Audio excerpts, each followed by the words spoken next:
The predictions for the 2015 Atlantic hurricane season are in. Hurricane season begins officially on June 1st, just a few days from now. Craig Setzer is chief meteorologist at our Miami station WFOR. Craig, what are the predictions? Jeff, the predictions are for once again a below normal season, a below average season. Here are the specific numbers. Named storms. Now, NOAA uses a range. They're saying between 6 and 11 named storms. The average is 12. Of the hurricanes, 3 to 6. The average is 6. Last year, we only saw 6.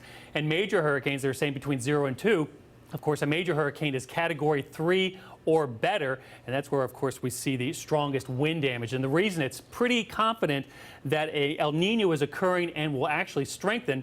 El Nino is the warm ocean water in the Pacific, and that warm water creates rising air currents in the equatorial Pacific there in the eastern Pacific. That has a downstream effect across parts of the Atlantic, creating disruptive shear. Of course, tropical systems, hurricanes and tropical storms don't like that disruptive shear. So, Craig, before we get into the recent history here, so a named storm doesn't necessarily mean landfall or not, right? That's correct. So many of these storms could be named, but just stay out in the open ocean, not affecting anybody. So the last 9 years have been, historically quiet in terms of hurricanes. There have been some terrible storms. Sandy is the first one that comes to mind here. But relatively speaking, the last 9 years have been relatively tame, right?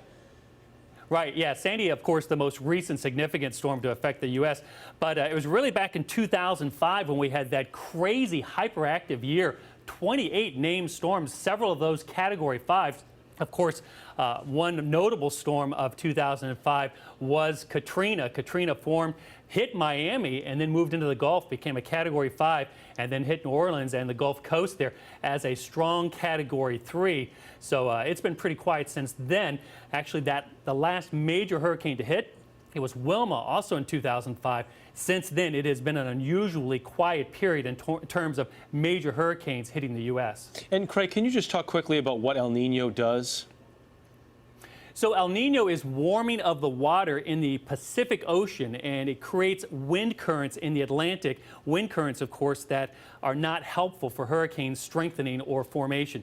Wind currents, in a typical hurricane situation, you want winds to be fairly light around the environment where it develops, and then, of course, the hurricane spins up and becomes strong and creates the winds itself. But wind shear is a disruptive influence, and when there's high wind shear, of course, we expect the numbers to be low. That goes out the woods if we have one storm hit a coast. Then for those folks, it's a busy season. All right, Craig Setzer, thank you very much.